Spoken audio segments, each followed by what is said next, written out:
but he took a van to the Mesa country in Arizona and New Mexico, and went to these various ancient pueblos and bought up all the turquoise jewelry that they had and left orders for more, and with contracts.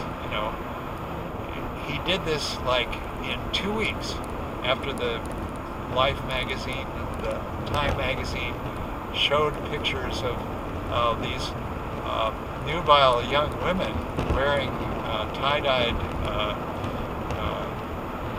cloth from India, or cloth that they'd done themselves, with their nipples poking through the cloth, and these elaborate jade and turquoise Navajo pieces of jewelry, which are, I guess, all over the Victorian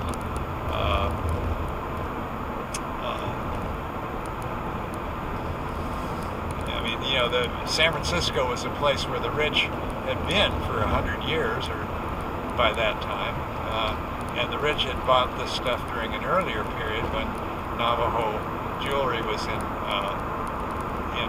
its ascendancy and was used by an intellectual class of really rich Victorians. And then these people had died, and their troves of jewelry had popped up in the used clothing stores and pawn shops and things of San Francisco right at the time that the hippies invaded on Haight-Ashbury, and so therefore the girls snapped up these pieces of jewelry because it went right with their tie-dye. And a whole generation of young girls looking at Time, reading Time and Life magazine, became hippies just by that image. And the guy who controlled all of the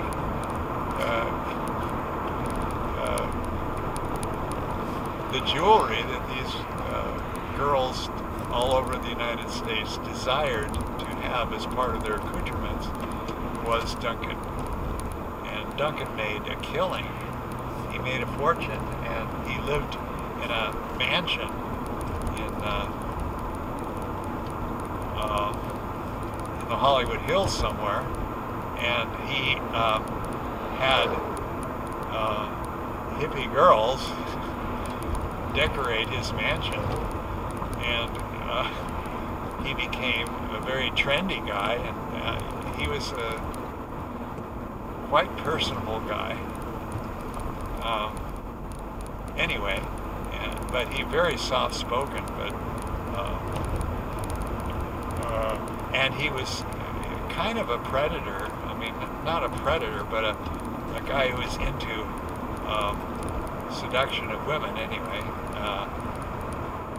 Not the violent way, but just by being soft-spoken and having a lot of drugs around him at all times, especially cocaine. And at the very, I mean, he frittered away his fortune. And by the time I knew him, he was frantically trading in day trading in the stock market to get some of it back. And he wasn't very good at that. And he lost the rest of the fortune, lost the mansion, started hanging around my studio in Los Angeles because it was big and it looked trendy and it attracted trendy people.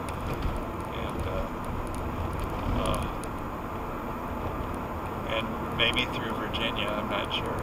I don't think so. I think he came from other sources. But anyway, so Virginia and I shacked up, and the real problem was she was obviously beyond reproductive age, and it became obvious to me and to her. I mean, I said that I was looking ultimately for family, and she wasn't going to provide that, be able to provide that for me. she had two grown children